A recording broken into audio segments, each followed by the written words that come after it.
مراکش میں صحت کا اور تعلیم کا بہترین نظام موجود ہے۔ اس جگہ تعلیم کی شرح 95% ہے۔ مراکو کے سرکاری سکولز اور کالجز میں فری تعلیم مہیا کی جاتی ہے۔ رباط یونیورسٹی ملک کی سب سے بڑی اور مشہور ترین یونیورسٹی ہے۔ مراکش دنیا کے پہلے 10 ممالک میں سے ایک ہے جہاں زلزلے کثیر تعداد میں آتے ہیں۔ اس ملک میں ہر سال سینکڑوں کی تعداد میں چھوٹے بڑے زلزلے آتے ہیں، جس کی وجہ سے ملک میں اربوں ڈالر کا نقصان ہوتا ہے۔ مراکش ایک سیاحتی ملک ہے۔ مراکو میں ہزاروں خوبصورت اور قدرتی مقامات موجود ہیں۔ ہر سال کروڑوں لوگ ان خوبصورت مقامات کی سیر کے لیے آتے ہیں۔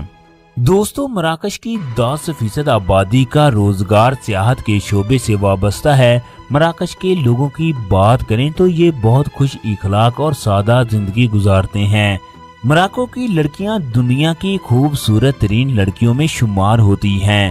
کہا جاتا ہے یہاں کی عورتوں کے حسن و جمال کی مثال پوری دنیا میں نہیں ملتی۔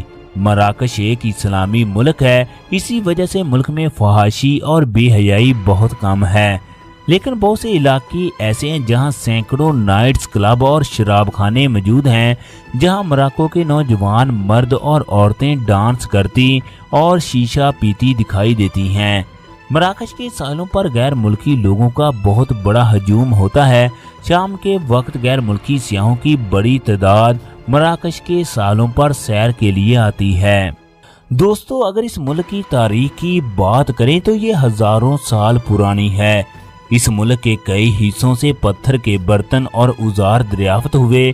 اس دور میں بربر لوگ مراکش میں آباد تھے۔ اسلام سے پہلے مراکو رومی سلطنت کا حصہ تھا۔ کئی تاریخ دانوں کا یہ کہنا ہے۔ المغرب کا یہ خطہ پچھلے 30,000 سال سے آباد ہے۔ رومی سلطنت کے خاتمے کے بعد مراکش بازنطینی اور یونانی سلطنت میں شامل ہو گیا، لیکن وہ علاقے اس وقت بھی آباد رہے جس جگہ بربر قبائل آباد تھے۔ 683 عیسوی میں اموی خلافت کے دور میں اس خطے کو مسلمانوں نے فتح کر لیا۔ 610 عیسوی میں خلافت امویہ کے دور میں عربی زبان کو متعارف کروایا گیا اور بڑی تعداد میں عرب لوگ اس خطے میں آباد ہوئے۔ موسیٰ بن نصیر کو بھی اس علاقے کا گورنر مقرر کیا گیا اور موسیٰ بن نصیر کی وجہ سے ہی بربر لوگوں نے اسلام قبول کیا۔